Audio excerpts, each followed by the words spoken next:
বাঙালি ভোজন রসিক। আমাদের প্রত্যেকটা উৎসব অনুষ্ঠান সম্পন্ন হয় একটি ভোজসভার মাধ্যমে। কথাতে আছে, বাঙালিরা শুধু খাবার জন্য বাঁচে। বাঙালির প্রধান খাদ্য ভাত, সাথে থাকে তেঁতো, যে কোনো একটা সবজি, ডাল, মাছ, টক। আজ এই তেঁতো মানে উচ্ছের রেসিপি নিয়ে এসেছি, যেটা আমি প্রায় বানাই। উচ্ছের সাথে বাড়িতে থাকা সব রকম সবজি দিয়ে বানাই এই তেঁতো সবজি। প্রথম পাতে তেঁতো খাবার কারণ হলো এটি হজম শক্তি বৃদ্ধি করে, মুখের স্বাদ পরিবর্তন করে।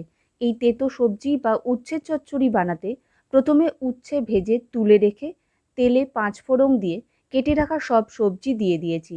সবজি কিছুক্ষণ ভেজে নিয়ে তাতে নুন, হলুদ, লঙ্কা গুঁড়ো দিয়ে নাড়াচাড়া করে অল্প জল দিয়ে ঢাকা দিয়ে দিলাম। সবজি সেদ্ধ হয়ে গেলে চিনি আর ভাজা উচ্ছে দিয়ে নামিয়ে নিলাম। এবার আসল জিনিস, কড়াতে অল্প তেল দিয়ে জল ছাড়া গুঁড়ো করে রাখা কালো সর্ষে দিয়ে কিছুক্ষণ ভেজে নিয়ে তাতে ওই সবজি দিয়ে ভালো করে মিশিয়ে নিয়ে নামিয়ে নিলেই তৈরি হয়ে যাবে উচ্ছে চচ্চড়ি। আমি এই উচ্ছে চচ্চড়ি দিয়ে অর্ধেক ভাত খেয়ে নিতে পারি। আপনারাও বানিয়ে দেখুন। কেমন লাগলো কমেন্ট করে জানাবেন। ভালো খান, সুস্থ থাকুন।